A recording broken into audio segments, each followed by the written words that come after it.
Welcome to the Felt Dyslexic Artist Interview. My name is Liz Buckridge. For me, as a dyslexic artist, other artists and creatives have always been my number one inspiration. In these interviews, we talk with artists and creatives who share their stories and we gain insight into their process from inspiration to art tips, career building, and more. We're so lucky to listen to the wisdom of Brenda Wrigley Scott today. I'm so excited to hear about her past and future projects and her insights on life as an artist. Hey there. Hi. Thank you for talking with us today. It's my pleasure. Okay, I'm gonna jump right in. So describe the art you make. What medium do you primarily work in and why do you choose that medium? It's as of late, as of the last few years, I'm painting and primarily on paper, different kinds of paper. I love the surface. I prefer it to canvas. But the painting, has changed, of course. It's changed a lot over the years. I was a working potter for 30 years, so the pottery came to me in college, and what I loved about it, besides the forming of the pieces, was the surface decoration. So I really have been attracted to the painting, surface painting, since I was a kid. I mean, I really started painting young. So now it's really taken over the painting. I don't do much pottery anymore, but I'm not done with it yet. It'll come back. It's urge to make again. So I do think of myself first and foremost as a craftsman, as a potter craftsman, and now much more into painting. Color. Do you work in any other mediums? I paint, and right now, no, I'm really concentrated on painting. With brushes, with other methods of applying the paint to the paper. I've been facilitating and painting groups for a while now, and I encourage those groups also to just experiment and work on different kinds of paper and surfaces, board and canvas too. So I don't think of myself as a teacher necessarily, but as a cheerleader and a coach and a facilitator for creativity with the space that I have and the time that I have. It does. It's really good. How did you get into making art? Can you tell us about your background and how you first became interested in art? I can't really remember a time when I wasn't. As a kid, because I did grow up at a time when if I wasn't great with figures, I wasn't great at math. My parents were very encouraging because I've had a creative, I leaned towards creative. So I can remember way back early, feeling the joy of eating or creating, making little nut people, and or just making things which turned into pottery. And so it's really been, I've been a maker. I don't really like to use that word because it's so overused right now, but it's I don't remember a time when I wasn't sort of creatively thinking. Yeah, I get it. Yeah. I get it. How did you get into your specific style? Like what themes or subjects inspire your work? Well, I've been a bird, not a birder, but a bird lover. Love birds and imagery since I was a kid, just in art. We have a painting of birds, of course, Audubon. But so birds have been my image of choice for a long time. But it's nature themed, really. flora and fauna, trees. You know, this whole series of birds and trees have sort of just started to ease into leaves and feathers. So that's sort of where it's all going to now, is the breaking down of those real strong images and just going towards pieces of them. That's the latest work. It's more like leaves and feathers, parts of trees and birds. So, or flowers. Crazy flowers. Yeah. Yeah. You have a loon over there that I'm completely obsessed with. Oh, no, I love the birds. I'm just taking a little break from them now. But people do come in, because I've made my living from my work for most of my adult life, or all of my adult life. So people know my old work and they say, oh, you're not doing as many of your birds. Where do you, or where you're not doing your mugs or your bowls. When are you gonna do that again? So it really has been my living. So that might be another question. It is It is another another question question. later, but I Okay. love that. Okay. So, Well, here's one for you. Hmm. Do you consider yourself neurodivergent or neurotypical? because I'm not that familiar with the terms, but I did look them up when you like sent me these questions. And it would definitely be divergent. I don't know what typical is. What's typical thinking? Because most of my friends are creative people too, so I think we're all sort of on somewhere on the spectrum. And I love the way my friends think, and we feed off each other. So I'd say, if that's the right term to use, that it's more divergent. I couldn't be a banker or a lawyer, well, maybe a lawyer, a creative thinking. I don't know. I mean, it's- Same. Yes. Have you ever faced any challenges or setbacks in your art career, and how did you overcome them? I mean, it's been early on, it was a struggle to make a living. I was on my own, you know, I'm single. And I was really lucky to have really helpful people around me who were gallery owners but that was a struggle to make a decent living on my own. I overcome it with help. You know, with help from people who have done it, and who I looked at as mentors, and who gave me advice, and I tried to follow it. And you know, certainly haven't been alone in it.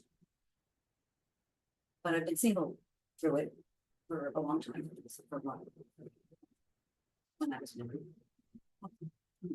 Now I'm older, and there's all kinds of stuff to help.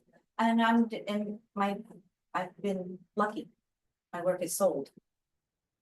So a lot of it was like, what inspires you? Well, for a long time, I was inspired by the need to make a living.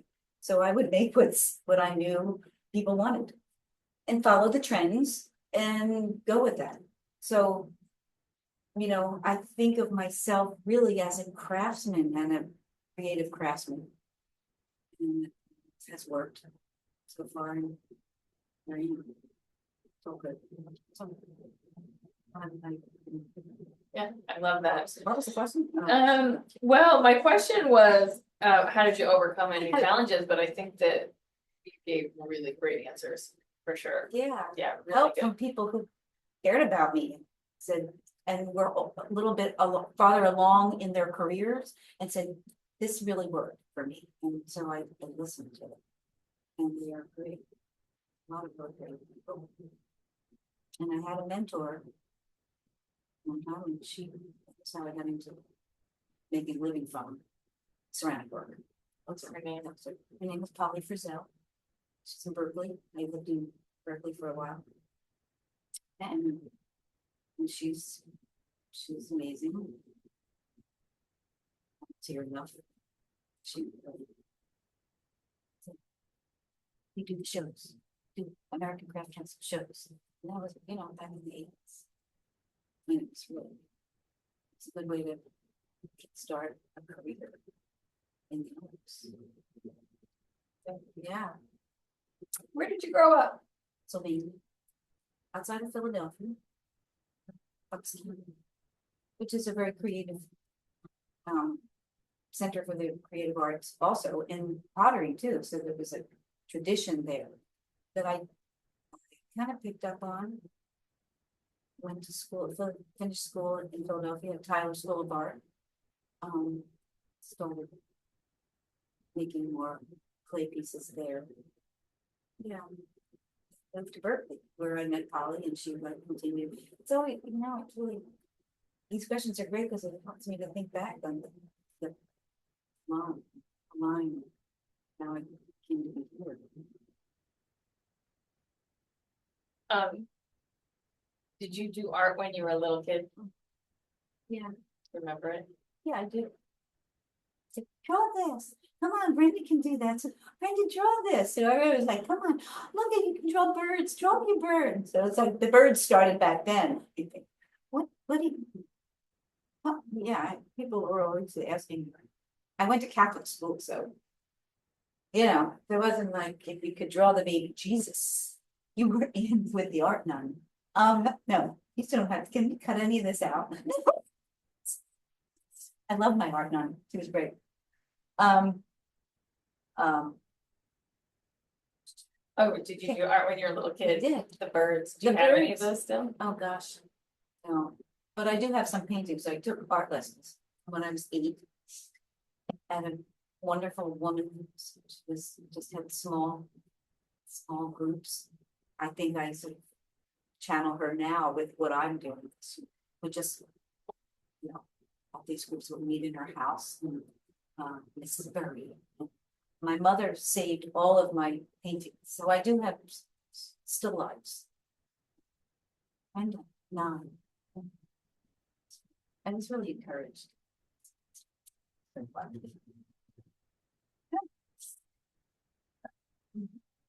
Do you have a favorite colorway for your art or a palette of colors? And is the colors for your art the same or different as the colors in your house? Such a lot, I have a full palette. But I lean towards greens and blues.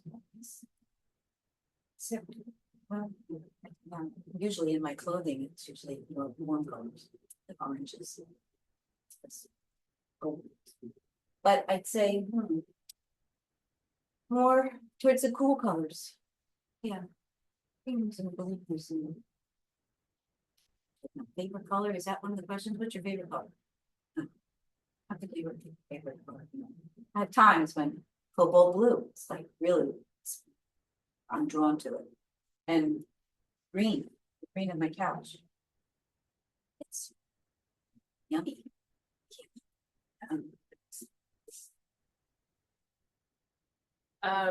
So describe the space where you make your art. Where are we? It's my latest studio, and this has been for 3 years that I've been in this space.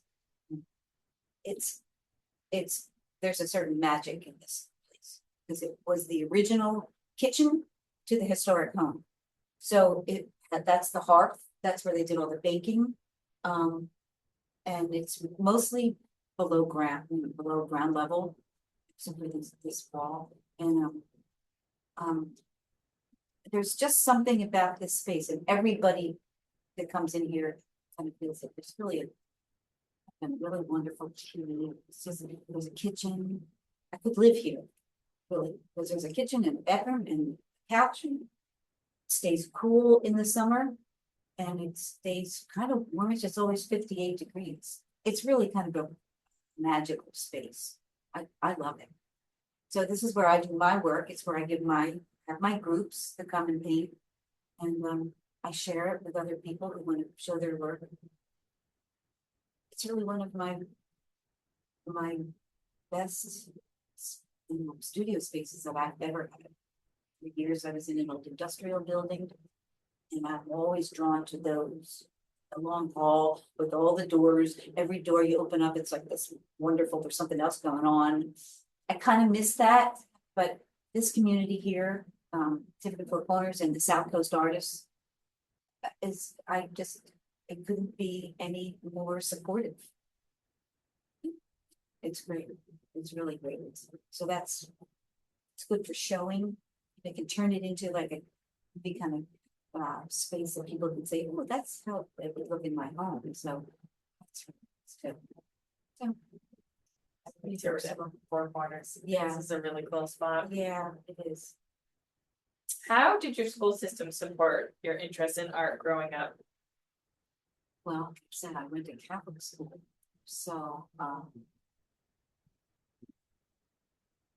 I think they thought of me as special, you know.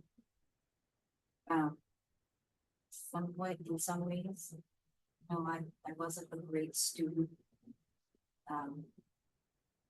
So, I think it was my third grade teacher that called my parents and said, I really think that Brenda should really be in art classes, extra art classes. We can't do as much as.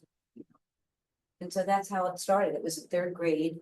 And I think that's in general, that's the time that it starts, for somebody who's, leaning towards creative art. So that teacher really helped me. So I started my art classes with Mrs. Berry.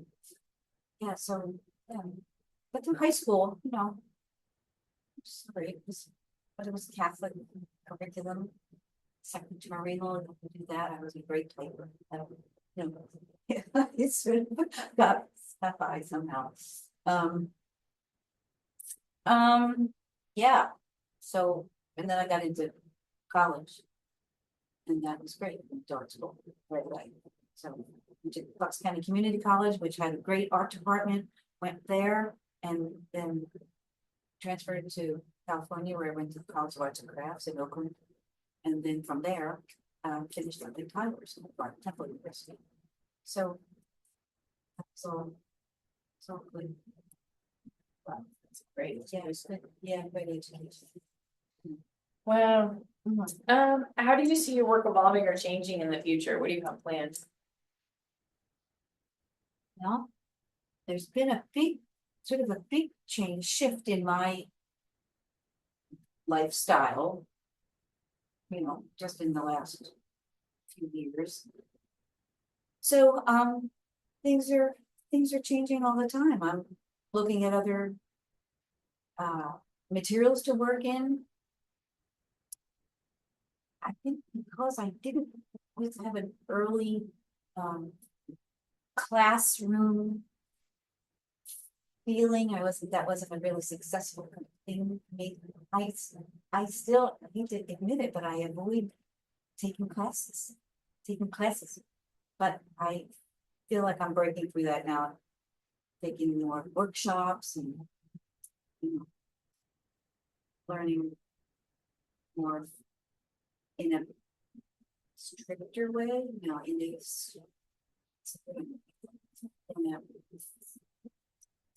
structure, that's the word, and a structured way, instead of just waiting, and that's the way I kind of organize my reading groups. Taking classes, do you have a curriculum? And I don't. I just I kind of wing it, try to feel what everybody kind of needs and accommodate or encourage them. And that works for a lot of people. Some of my girls have been with me for, almost 10 years. And they keep coming because they enjoy the freedom of experimenting. But some they didn't, I'd say come, if there's somebody new coming in, I'd say just come in and just see how we are, how I organize it, or how I encourage you. Because if you're looking for a strict curriculum, I don't do that. But maybe I should take one. That for that. I think you're doing pretty I'm great. doing all right. So is making, well, you kind of just answered this actually, is making art for you an emotional process for you or strategic process? Well, I'd say strategic early on because I was really needing to really make a living. I have my rents for my home and my studio, and it was on my own, and so that was a little more strategic. Doing what I felt people would buy.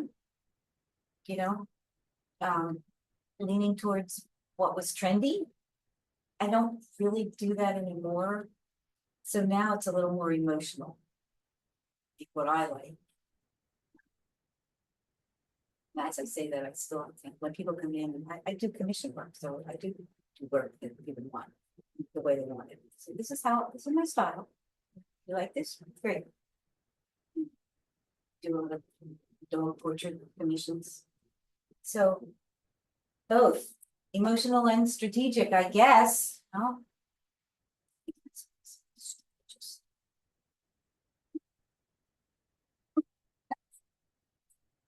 Can you There walk we us go. through your idea? Can you walk us through your creative process from idea to finished piece?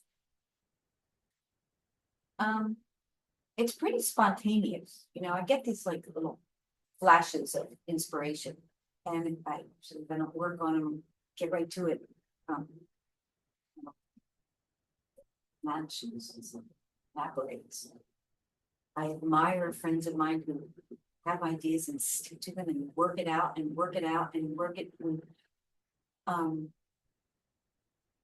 But and it could be like a attention deficit kind of a thing, but I was interested in switch gears. You know, I have friends who say, you're like the most, just Dana said, you, change, you know, changeable, I forget what she puts it, but, I switch things up and change the way I do things. A lot. Something. A lot of different things in different ways. Just out of necessity, or just, you know, just it was interesting, something and I'll go on to something else. How do you combine the art you love to make and the art you sell?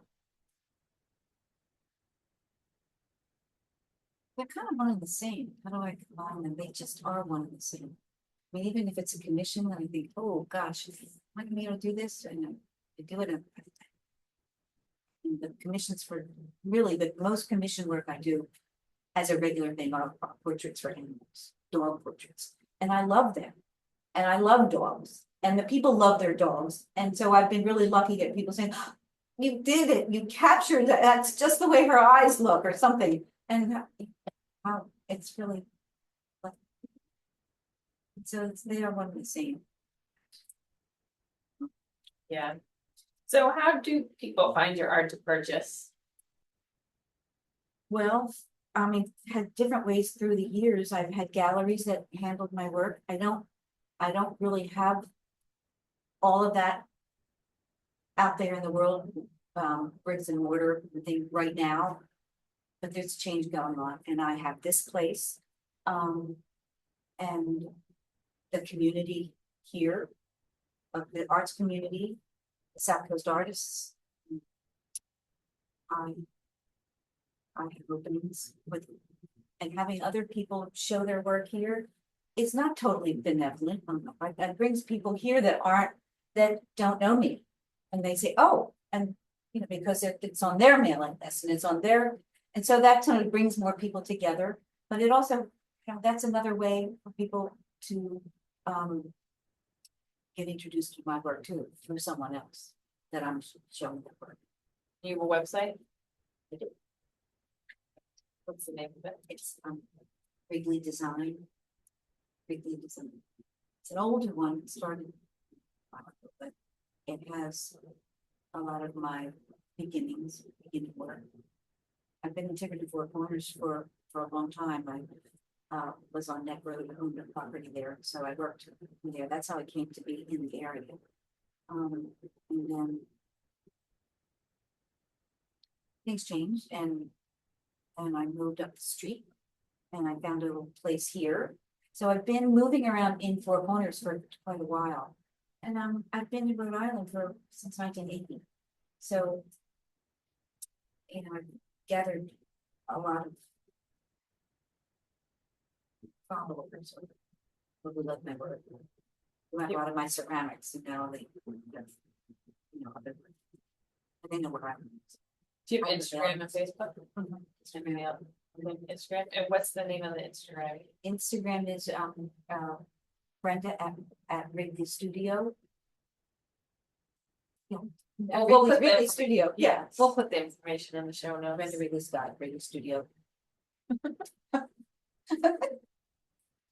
Can you share a recent project or a piece of work that you're particularly happy about?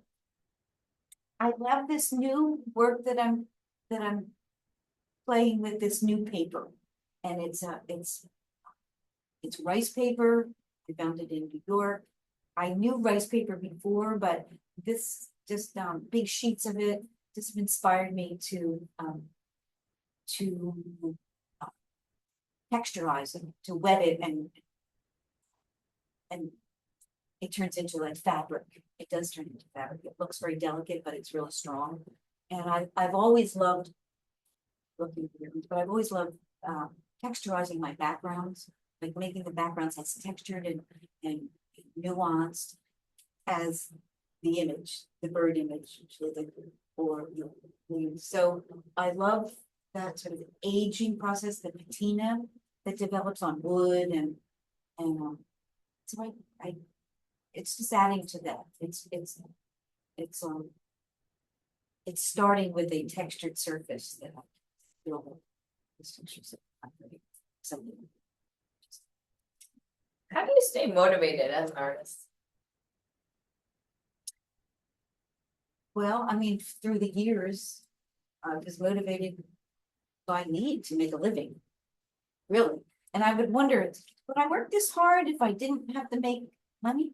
And yeah, it turns out you do work that hard, even though like, it's okay. It's all right. I'm all right, but I'd still, it's what I do.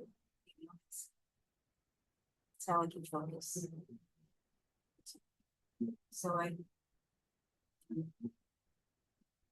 it's not that I don't, like to continue to make a living from my work, but it's more the joy of like having my classes. And it's turning into more of a, and I was an educator for a while. I taught in high school, but it's different now. It's just creating a space where people can show their work.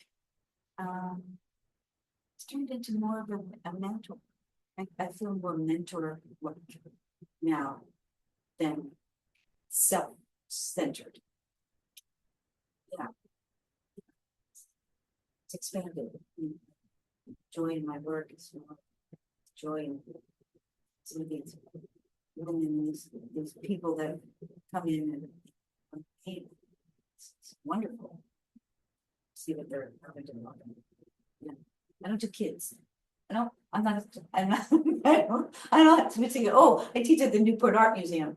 And they say, oh, do a summer class for kids. And I was like, no summer camp for kids. No, I love women of a certain age.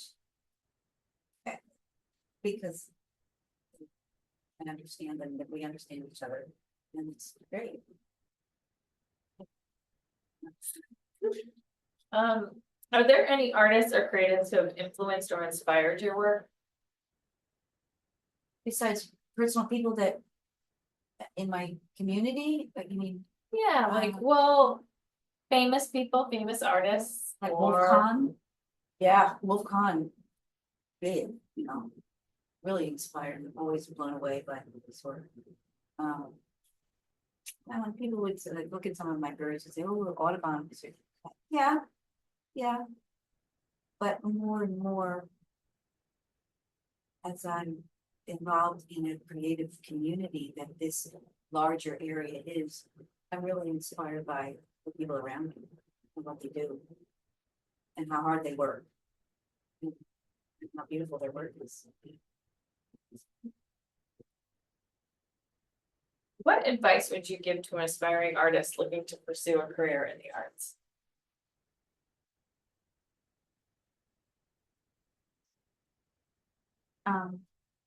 Without it sounding like too simple or cliche, if what you're doing makes you happy, do it. Even do it. If you have to keep it separate from how you make your living, that's what you have to do, but keep doing that. I mean, I have some of the women, people in my groups that have been inspired to really have it be their life's work, you know. That they can because of a certain age and they're a little more secure, so they're not, you know, they can, in their retirement, they can really focus on that. And I have a handful of them that they've, you know,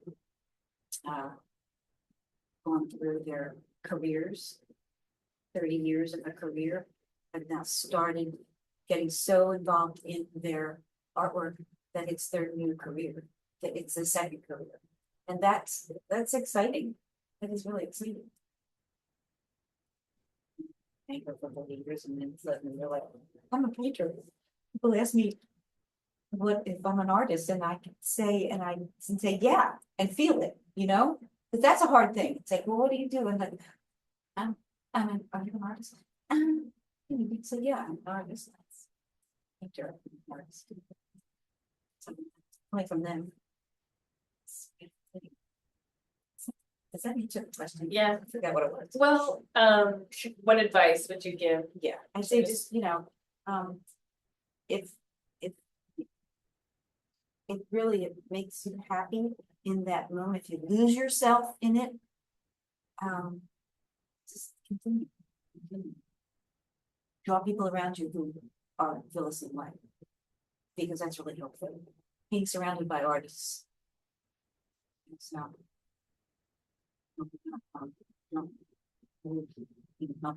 Vacuum, you know, it's not a vacuum. Helpful people around, it's the community builds and it's.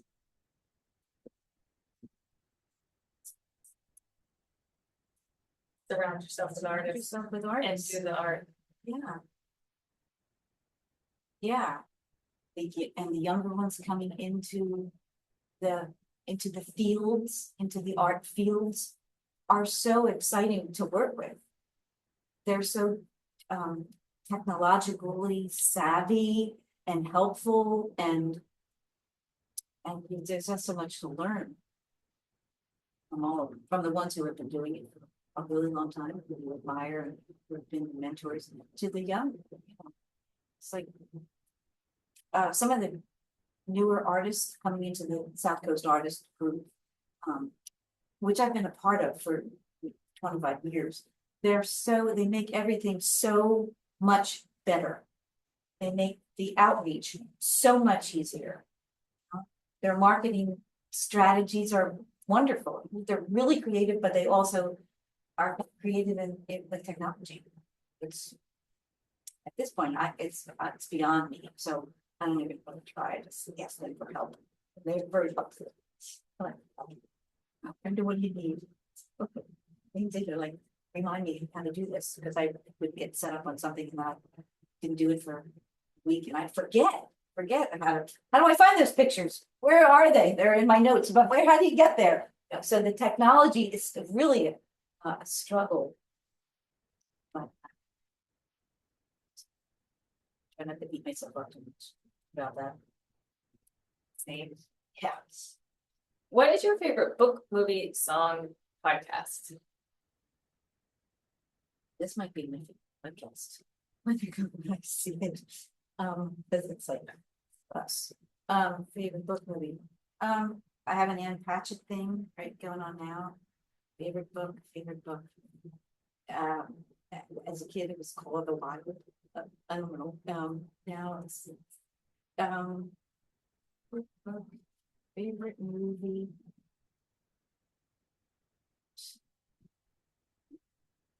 Watched it when it's a good one. First one that comes to mind. Oh. Gosh, I'm sure that there's. Really? What do you think? What's your favorite movie? Oh, I told you. I don't really know how to answer that. Music. If I really need to like settle down, it's like old David Crosby and the latest, David Crosby, the later things before he passed. that just send me into another tune. I'm up in a different mood than Santana. I'm kind of the old Santana, really loud, the dancing, the Motown, going way back, genres. Nice. Is there a book that you recommend to people?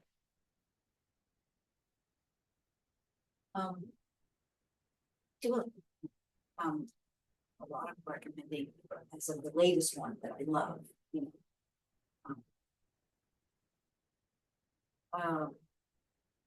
It's one that I'm reading now, but sort of like, it's what's in my mind now. So sometimes you're like, oh, did you read this? And if I read it a few years ago, I said, yeah, I read that, but remind me what it's about, because I forget. The latest one that I've been recommending to my girls, I play dominoes with a gang of girls, and so we're always like passing around our. Some of them belong to groups, and I did for a long time too. Now, Frozen River, it's one I'm reading now, I really love. Okay. Yeah. What do you want to talk about that I didn't ask? Well, I'm very interested in this, what you're doing with the dyslexia. When I first sat down with you, I wasn't really sure that that's what this was all about. And that's something that I've lived with my whole life, but not really understanding it until a more recent time. And giving myself a break, knowing that there was something that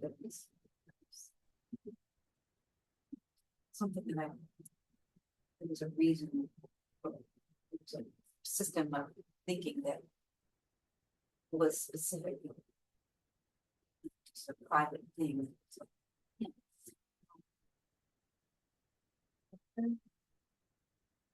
Well, what I like to talk about, well, yeah. Just that, this is a wonderful community to live in. There's a lot of things I'd like to talk about, but I certainly would.